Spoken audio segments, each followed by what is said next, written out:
para nós que Deus é misericordioso, mesmo o homem sendo infiel e traindo o Senhor, porque foi isso que aconteceu. Adão e Eva traíram o Senhor e se deixaram levar pela conversa bonita, né, entre aspas, de Satanás.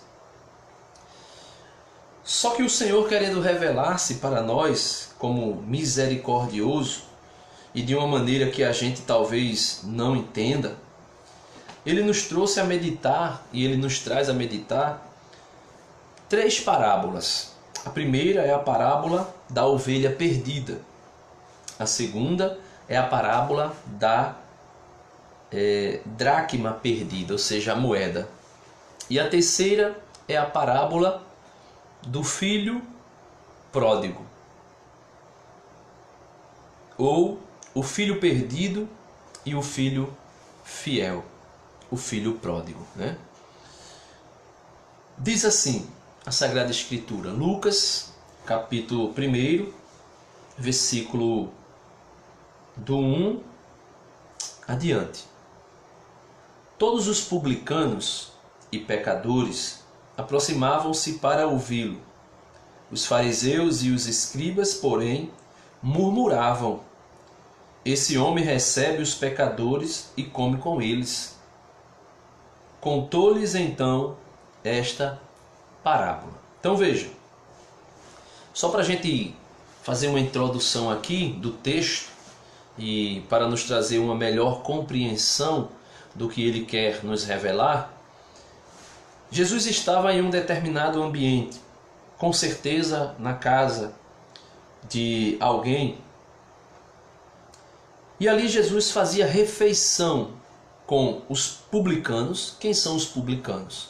Os cobradores de impostos, que eram odiados pelo povo, principalmente porque o povo via, o povo sabia que os publicanos, ou seja, os cobradores de impostos, cobravam um valor acima do que era estipulado pelo imperador, para assim poder enriquecer ou também bajular com dinheiro as pessoas que interessassem a eles, para depois eles terem lucros maiores em cima disso. E o outro grupo de pessoas que acompanhava e que observava Jesus era um grupo de pecadores. Ou seja, quem eram os pecadores, né? Aqui a gente pode citar aqueles que somos nós do dia a dia, né? Antes de se encontrar com a misericórdia de Deus e ainda depois que nos encontramos com ela. Os pecadores são prostitutas, alcoólatras, bêbados, né? Os bêbados, os impuros, os avarentos, os idólatras, os feiticeiros, as feiticeiras, as bruxas, aqueles que cometem crimes hediondos, os traficantes, os prostituídos. E nós poderíamos citar aqui uma lista imensa, como está lá em Gálatas capítulo 5, uma lista das obras da carne. E também aproximava-se para ouvi-lo também os fariseus e os escribas. Os fariseus, como nós sabemos, era um grupo elite do judaísmo e do templo, né? Tinha os sacerdotes, os sumos sacerdotes, e tinha também os fariseus e os saduceus. Aqui ele está falando de um grupo específico que eram os fariseus, que eram hipócritas ao extremo, a ponto de Jesus chamá-los de raça de víboras, sepulcros caiados e outras raposas, né? Jesus assim os chamava, e tantos outros nomes que Jesus nomeou cada um deles. E os escribas, né? Os escribas a gente sabe, são aqueles que tinham proximidades com a leitura, com a teologia da época, com os escritos, né? E também escreviam, né? E eles, porém, murmuravam: esse homem recebe os pecadores e come com eles. Então, os fariseus e os escribas começaram a murmurar de Jesus, dizendo: esse homem recebe na casa ou come na casa de pecadores e come com eles, os recebe e come com eles. Então, meus amados irmãos, o que Jesus fazia incomodava os fariseus, os escribas, os saduceus, os herodianos, né? Aqueles que faziam parte das elites dos grupos religiosos da época. E diz que Jesus contou-lhes uma parábola. E a primeira parábola foi essa: a ovelha perdida. Qual de vós, disse Jesus aos fariseus e aos saduceus e aos demais que o ouviam, qual de vós, tendo 100 ovelhas e perder uma, não abandona as 99 no deserto e vai em busca daquela que se perdeu, até encontrá-la? E achando-a alegre, a põe sobre os ombros e de volta para casa convoca os amigos e os vizinhos, dizendo-lhes: alegrai-vos comigo, porque encontrei a minha ovelha perdida. Eu vos digo que do mesmo modo haverá mais alegria no céu por um só pecador que se arrepende do que por 99 justos que não precisam de arrependimento. Então esta foi a primeira parábola da misericórdia. A ovelha perdida. A ovelha perdida. Aquele que, sendo ele pastor, perde uma das suas ovelhas, mas deixa as 99 e vai à procura daquela ovelha que se perdeu. Meu amado irmão, minha amada irmã, neste primeiro texto, nessa primeira parte do Evangelho, aonde fala-se da ovelha perdida, eu queria poder trazer para nós duas coisas. Quem é a ovelha perdida? Sou eu. É você. É você aí que me escuta agora, a ovelha perdida. E veja que maravilha. Jesus é o bom pastor. Ele mesmo disse: eu sou o bom pastor e eu dou a vida pelas minhas ovelhas. Jesus disse: eu sou o bom pastor e dou a vida pelas minhas ovelhas. Eu não sou obrigado a dar a minha vida, eu dou de livre e espontânea vontade, disse Jesus. Será, meu irmão, que você consegue já ir compreendendo aqui qual é o amor que Deus sente por você? Então veja, ele disse: qual de vós, tendo 100 ovelhas perdidas, tendo 100 ovelhas e perde uma, não abandona as 99 no deserto e vai em busca daquela que se perdeu até encontrá-la? Jesus, ele deixa as 99 que não precisam mais ser cuidadas por enquanto, para ir atrás daquela que se perdeu. Ele diz que, encontrando-a, ele se alegra. Ele se alegra. Ele coloca ela sobre os braços até encontrá-la, e achando-a alegre, a põe sobre os ombros. Então, o Senhor, quando me encontrou, quando te encontrou, e quando encontrar você que está aí dizendo que não tem jeito para você, ele se alegrará e te colocará nos ombros. Meus amados irmãos, aqui nós podemos olhar para o Calvário. quando Jesus, subindo o monte, subindo o Calvário, estava com aquela cruz nas costas.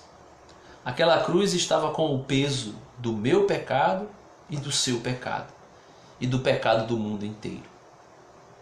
E Jesus é esse bom pastor que coloca, ou seja, que toma o nosso jugo, o nosso fardo, a nossa cruz e coloca sobre os ombros dele para carregar, porque ele sabe que nós não conseguiremos carregar, nós não conseguiremos levar sobre nossos ombros o jugo do pecado que recaiu sobre nós. E aí ele diz que ele convida os amigos para que possam celebrar com ele a ovelha perdida. E quem são esses amigos? Todos os homens de boa vontade e santos que já estão no céu. E aqui eu digo todos os homens e todas as mulheres. Todos os anjos, os 9 coros dos anjos, os querubins, os serafins, as potestades, os principados, os anjos, os arcanjos, todos os 9 coros dos anjos, o Senhor os convida para estar com Ele, celebrando, festejando a ovelha que foi encontrada.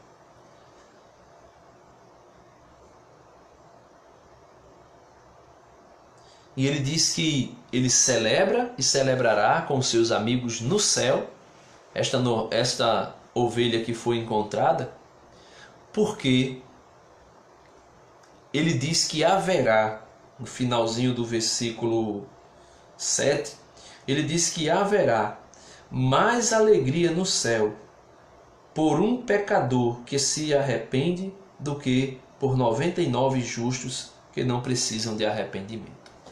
Então veja, meus amados irmãos,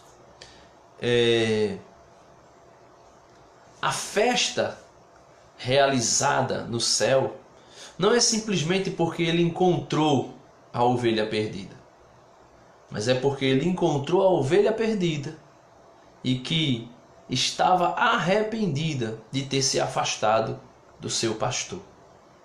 E este arrependimento faz com que, quando ele a procura no deserto, ou seja, nesse mundo, ela escute a sua voz e venha ao seu encontro.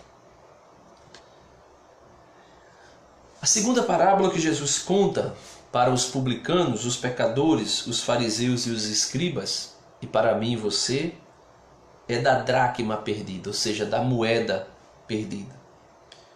Ou qual mulher que, tendo 10 dracmas e perde uma, não acende a lâmpada, varre a casa e procura cuidadosamente até encontrá-la? E, encontrando-a, convoca as amigas e vizinhas e diz: alegrai-vos comigo, porque encontrei a dracma que havia perdido. Eu vos digo que, do mesmo modo, há alegria diante dos anjos de Deus por um só pecador que se arrepende. Então veja, meus amados irmãos,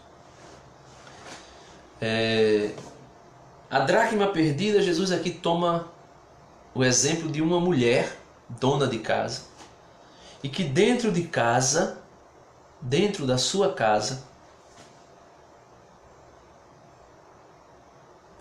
perde dentro de casa a moeda. Ou seja, voltando aqui rapidamente, a ovelha perdida, ela se perdeu no campo. Ela estava no mundo e ali, depois de ser encontrada pelo Senhor, ela se perde ainda no mundo, antes de vir ao aprisco. E ali, se perdendo no mundo, o Senhor deixa as 99 e vai à procura dela. Então, a ovelha que se perdeu no mundo. Depois ele vem sobre a dracma que foi perdida dentro de casa. Ou seja, eu e você, estando dentro da igreja, nos perdemos. Você pode dizer: mas Denis, como é possível isso? Alguém que está dentro está perdido? ou ser perdido, ou se perder? Pode acontecer, meu irmão. Pode acontecer porque, volto a dizer e volto a repetir, nós somos livres. Eu e você somos livres. E nesta liberdade se perde. Mas o Senhor, Ele diz para nós, na segunda parábola da misericórdia, que Ele é como uma mulher, como uma mãe, que perdendo a moeda, levanta todos os móveis da casa, varre a casa por completo, até encontrar a moeda. E a encontrando, chama as amigas para celebrar e festejar, porque encontrou a moeda, a dracma que havia perdido.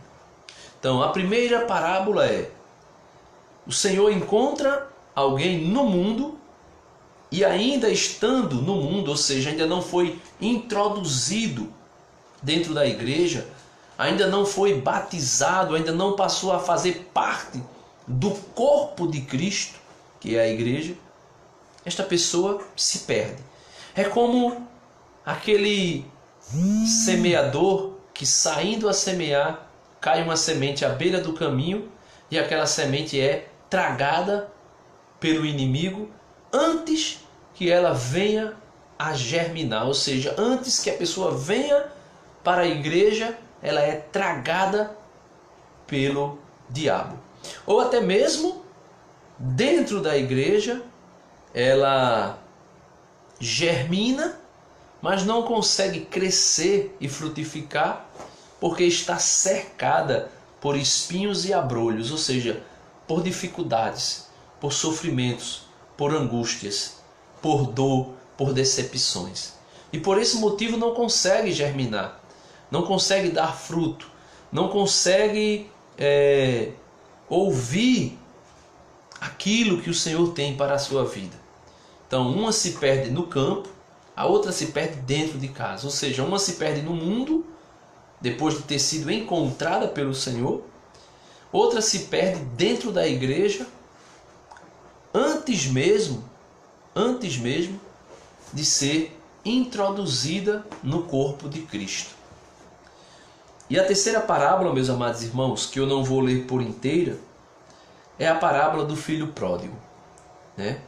Disse ainda: um homem tinha 2 filhos. O mais jovem disse ao pai: Pai, dá-me a parte da herança que me cabe. E o pai dividiu os bens entre eles. Poucos dias depois, ajuntando todos os seus haveres, o filho mais jovem partiu para uma região longínqua e ali dissipou sua herança numa vida devassa. Então veja, a ovelha que se perde no mundo somos nós, na condição de que acreditamos, primeiro ato de fé, mas esse ato de fé não é amadurecido e nós nos perdemos no mundo. E mesmo assim o Senhor, na sua misericórdia, volta a nos procurar e a nos encontrar. O segundo momento é aquele momento em que nós já estamos caminhando na igreja, mas ainda não fomos batizados, ainda não aderimos de maneira direta à fé no Senhor e não perseveramos no seu serviço. Nos perdemos dentro da igreja. E a terceira parábola da misericórdia é a parábola do filho mais jovem. Meus amados irmãos, veja o que Deus faz nesta parábola. Ele revela para nós toda a história da criação. Na parábola do filho pródigo, o Senhor revela para nós tudo aquilo que é o projeto da criação e logo em seguida o projeto da redenção. Então Deus fala aí de 2 filhos, o mais novo e o mais velho. Esses 2 filhos, e aqui eu quero deixar o mais velho de lado por enquanto, o filho mais novo representa toda a humanidade. Lá em Adão e Eva que rejeitaram a Deus. Aquela colocação do filho mais jovem de dizer: Pai, eu te peço e eu quero a minha parte da herança. Meus amados irmãos, quando um filho recebe e está pronto para receber uma herança, esta herança só é dada depois que a pessoa morre. Ou seja, tem um testamento onde o morto, antes de morrer, atesta, deixa por escrito a quem ele entrega os seus bens, a quem e para quem ele deixa a sua herança. Então o filho mais novo, e aqui representa todos nós, principalmente Adão e Eva, que disseram a Deus: eu rejeito o Senhor como Pai. Eu assassino o Senhor, eu mato o Senhor, porque pedir a herança, a parte da herança, a um pai vivo é o mesmo que dizer para ele: você para mim morreu.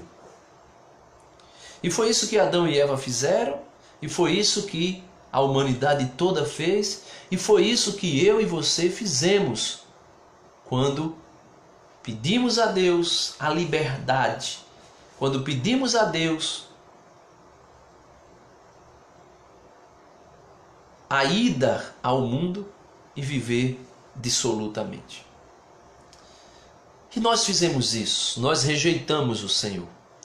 É incrível como nós, como o ser humano, rejeita o amor de Deus. Um amor que é lento para a cólera, um amor que é lento para a ira, mas um amor que é justo e verdadeiro. Um Deus que não se ira facilmente com o pecado do homem e com o homem, porque é tão misericordioso que ele é compassivo. Então o filho mais jovem pede a parte da herança que lhe cabe, e pedindo a parte da herança, ou seja, entre aspas, ele mata o pai ainda vivo. É como tem aquele ditado que diz assim: alguém lá, uma mulher, seja ela qualquer, uma esposa, fulana de tal, é viúva de um marido vivo. Ou seja, aquele marido ele é tão inútil, ou ele está vivendo de maneira tão inútil, aprisionado a algo, a um vício, que para aquela mulher, se ele estivesse morto, seria vantagem. Seria talvez até melhor estar morto. Porque vivo dá tanto problema que não valeria a pena. Então, fizemos isso com o Senhor. Adão e Eva fez. O filho pródigo da parábola fez. Nós fazemos isso. Rejeitamos o Senhor ainda em vida. Meus amados irmãos, e ele vai para o mundo. É o que nós fazemos, como eu fiz. Eu fui para o mundo. Eu acredito que eu e muitos que me escutam, me escutarão, fizeram isso. Disseram: eu mando na minha vida. Eu sou dono do meu próprio nariz. Eu sei me virar. Eu já sou de maior idade. E saíram, como eu também saí, para o mundo e fui viver a bebida, o cigarro, a prostituição, a devassidão, a impureza, a libertinagem e em muitos momentos até a avareza. Talvez você também tenha feito isso. Mas nós nos damos conta quando o dinheiro acaba, como aconteceu comigo quando eu fiquei desempregado, os amigos que convidava para beber deixaram de convidar, os amigos que convidava para sair deixaram de convidar. Então, quando o dinheiro acabou, eu me senti da mesma maneira que esse jovem sentiu. Na casa do meu pai, mesmo sem ainda ter vindo à igreja, mas eu senti dentro do meu coração uma saudade de um lugar onde eu pudesse ser feliz. Mesmo sem ter caminhado ainda na igreja, o meu coração anseiava desesperadamente por um lugar onde eu pudesse ser feliz. E esse lugar chama-se coração de Jesus. Esse lugar chama-se igreja.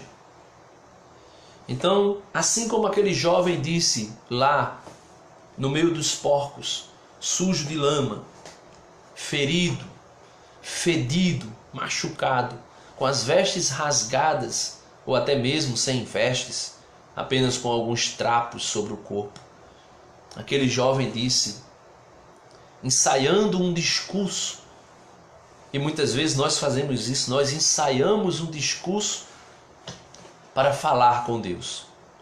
Aquele jovem disse, voltarei para a casa do meu pai e direi a ele, Pai, pequei contra o céu e contra ti, já não mereço ser chamado de teu filho, mas eu te peço, trata-me como um dos teus escravos. E muitas vezes nós fazemos a mesma coisa que esse jovem fez. Nós saímos do lugar da imundície do pecado, corremos para a igreja e lá, nas nossas orações ou até mesmo em uma confissão, nós dizemos ao Senhor e falamos para o Senhor aquele discurso que foi ensaiado. Quantas vezes nós, quando vamos orar, nós ensaiamos, nós dizemos palavras, recitando textos bíblicos na nossa oração, mas que muitas vezes não quer dizer o que é realmente que eu estou sentindo ou o que você está sentindo. E aquele jovem ensaiou um texto, mas pelo menos aquilo que ele ensaiou, aquilo que ele preparou para dizer ao Pai, era o que estava no seu coração. E eu queria, meu irmão, minha irmã, que você nesta noite pudesse pensar nisso. Eu vou voltar para a casa do meu Pai.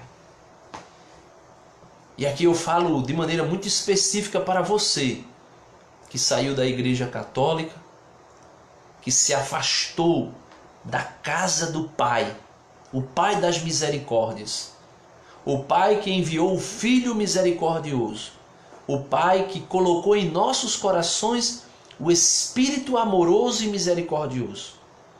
Você que se afastou da casa do Pai das misericórdias, a igreja aqui eu coloco com maneira muito concreta e com muita certeza, a igreja católica, santa, apostólica e romana.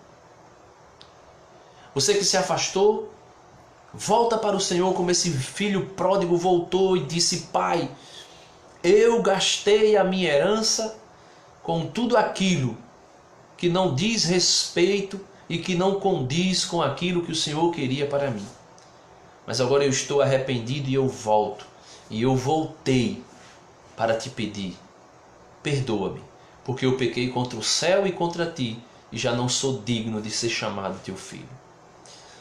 E a atitude do pai que estava ao caminho, e é assim que o Senhor está, ao caminho para te esperar. Ele fica lá como um pai que anseia a volta do filho. Como aquela música, né? Até uma música profana, mas que ela diz, minha mãe não dorme enquanto eu não chegar. E a gente poderia até colocar aqui, parafraseando, Deus não descansa enquanto os seus filhos não chegar, né? Então o Senhor está ansioso querendo nos amar. O seu coração transborda de amor. E a maior prova de amor para conosco é aquela que está lá em João capítulo 3. E Deus amou tanto o mundo que enviou o seu Filho único, o seu Filho amado, para que todo aquele que nele crê não pereça, mas tenha a vida eterna. Então, meus amados irmãos, o pai ansioso esperava o filho que estava voltando. E quando o filho volta, ele corre ao encontro. Corre ao encontro do filho, abraça o filho, enche o filho de beijos. Veja, meu amado irmão, veja, minha amada irmã, que o pai depois pede aos servos, aos empregados, uma roupa nova, uma sandália nova, um anel novo. Pede que mate um cordeiro, um bezerro cevado, melhor dizendo, para celebrar. Mas os abraços e os beijos ele dá antes de tudo isso. Mesmo o filho estando sujo, com o mau cheiro ali do curral, do porco, mesmo o filho estando sujo, com as roupas maltrapilhas, fedidas, porque ele estava cuidando de porcos, o pai o abraça, o beija e nos braços como a ovelha perdida, como a dracma perdida que é encontrada e é trazida nas mãos. O pai traz o filho para casa e, trazendo o filho para casa, chama o empregado e diz: olha, dê uma túnica a ele, para que ele possa se banhar. Traga um anel novo, uma túnica nova e uma sandália nova. Meus amados irmãos, o anel, a túnica e a sandália têm significados importantíssimos para mim e para você. A túnica nova, a túnica nova, ou seja, Deus que tira as suas vestes sujas do pecado, Deus que tira todo o pecado que está sobre você, te perdoando e te amando, e reveste você com uma túnica nova, ou seja, com a sua graça, com o Espírito Santo, para que você possa, daí para frente, ter uma vida nova, uma vida diferente, um novo ser, uma nova criatura, uma pessoa que foi lavada e alvejada pelo sangue do Cordeiro, que é Jesus Cristo. Um anel novo, ou seja, quando nós vamos para o mundo, quando nós fugimos de Deus e entramos pela vereda do mundo, nós perdemos a nossa identidade pelo pecado. Se é um jovem que se prostitui, as pessoas colocam logo apelidos. É um prostituto, é um devasso, é um vassoura, é uma vassoura, é uma, às vezes até quenga, chama expressões horríveis. Às vezes a pessoa entra, se envereda na bebida e diz logo: é um bêbado, é um alcoólatra. Às vezes se envereda nas drogas e as pessoas intitulam: é um drogado, é um viciado, é um noiado. E essas colocações que o mundo coloca tira a nossa identidade de filho amado. E o anel, na época de Jesus, o anel tinha um brasão com a identidade da família, de qual família aquela pessoa pertencia. Então, quando Deus diz: traga um anel novo, Deus está dizendo: coloque nele o meu nome. Ele é um cristão, ele é um filho amado, ele é uma ovelha que estava perdida e eu encontrei. E a sandália nova, que Deus manda colocar nos pés do filho que volta, essa sandália nova significa dizer: olha, tu andastes por vários caminhos, muitos caminhos, caminhos tortuosos, caminhos sujos, caminhos que te levaram a grandes sofrimentos, a grandes angústias, a grandes dores. Mas hoje eu coloco nos teus pés, ou melhor, eu coloco você em um caminho aplanado, um caminho sem buracos, um caminho de livre acesso. E quem é esse caminho? Eu sou o caminho, a verdade e a vida. É o próprio Jesus.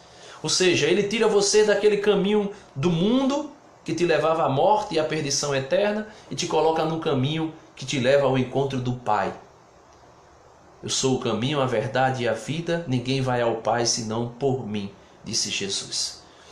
Então, meus amados irmãos, essas três parábolas da misericórdia nos revelam o amor do Pai, o amor do Filho e o amor do Espírito Santo. Três pessoas que é um só Deus. Um Deus que não pôde conter o seu amor no céu e manifestou para nós no seu Filho Redentor e no Espírito Santo, que é o amor que procede do Pai para o Filho e do Filho para o Pai. E aí nós podemos experimentar esse amor em nós.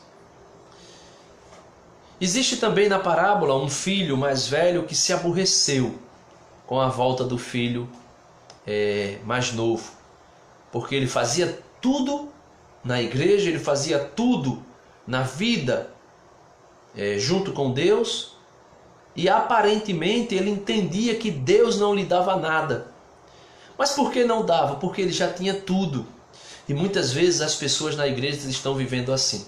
Elas estão na igreja, então quando alguém vem à igreja e é agraciado, ela começa a se aborrecer, porque o irmão que está chegando naquele momento está começando a ser agraciado e ela não recebeu graça alguma. Mas não é isso. Talvez a pessoa não tenha percebido que as graças do Senhor constantemente e diariamente estão na sua vida. Portanto, meus amados irmãos, era isso que eu queria refletir nessa noite. Queria que você pudesse compartilhar esse vídeo e entender que Deus é tão maravilhoso e nos ama tanto que Ele nos entregou o Seu Filho quando nós ainda éramos pecadores. O apóstolo Paulo diz que nós vivíamos num reino de trevas e o Senhor nos tirou desse reino das trevas pelo Seu amor misericordioso e nos introduziu no reino do Seu Filho muito amado. O Senhor diz que existia um muro, e este muro era conhecido como o muro da inimizade, um muro que nos separava do amor de Deus, que era o muro da perdição eterna. Mas o Senhor quebrou esse muro e nós voltamos a ter uma amizade com Ele. O Senhor diz que o véu do templo se rasgou e nós podemos desfrutar e experimentar esse amor de Deus na nossa vida de maneira livre, de maneira espontânea. O Senhor diz também para nós que a morte foi tragada, o agrilhão do pecado foi quebrado e nós somos livres. Só que o Senhor exige de nós uma resposta, porque a misericórdia vai a todos. O Senhor ama todos nós, todos os seres que Ele criou, todos os seres humanos que Ele criou, Ele ama. E Ele derrama de maneira profunda esta misericórdia no coração dessas pessoas e de todas as pessoas. Mas Ele espera que ali, ao experimentarmos o Seu amor, quebrantamos o nosso coração. E quebrantando o nosso coração, nos arrependamos dos nossos pecados e peçamos perdão a Ele. E ao pedir perdão, nós podemos voltar a ter uma aliança, um relacionamento, como Moisés teve, de amigo, como o Senhor teve com os seus apóstolos. Ele disse: eu não chamo mais vocês de servo, mas de amigos, porque um servo não sabe o que faz o seu Senhor. Então, meus amados irmãos, que nós possamos experimentar o rosto da misericórdia que é Jesus e saber que existe um Deus lá no céu que me ama e que te ama e que não quer que nenhum de nós se perca. Por isso ele diz lá na carta de Pedro: o Senhor não está demorando, mas Ele está agindo de misericórdia, porque Ele não quer que nenhum dos seus filhos se percam. Ele não quer que nenhum se perca. Ele não quer que você se perca. Então, se você que está aí agora me ouvindo, está desistindo da sua vida, não quer mais viver, não quer mais experimentar daquilo que Deus quer te dar, eu te digo agora, levanta do teu lugar. Se coloca diante desse Deus que é amor. Talvez você tenha dito: o que eu fiz é muito forte. O que eu fiz é estupidamente mal. E o Senhor não me ama. É mentira. Isso é uma mentira de Satanás. O Senhor te ama, tem te amado e tem manifestado o amor dele por você. E é por isso que você está ouvindo o que eu estou falando agora nessa noite. Deixa o Senhor te amar. Quebranta o teu coração e deixa Ele te amar, porque Ele te ama. Ele te ama. Ele te ama com amor eterno. Louvado seja nosso Senhor Jesus Cristo, para sempre seja louvado. Pai nosso que estais no céu, santificado seja o vosso nome. Venha a nós o vosso reino, seja feita a vossa vontade, assim na terra como no céu. O pão nosso de cada dia nos dai hoje, perdoai as nossas ofensas, assim como nós perdoamos a quem nos tem ofendido. E não nos deixeis cair em tentação, mas livrai-nos do mal. Amém. Em nome do Pai, do Filho e do Espírito Santo. Amém.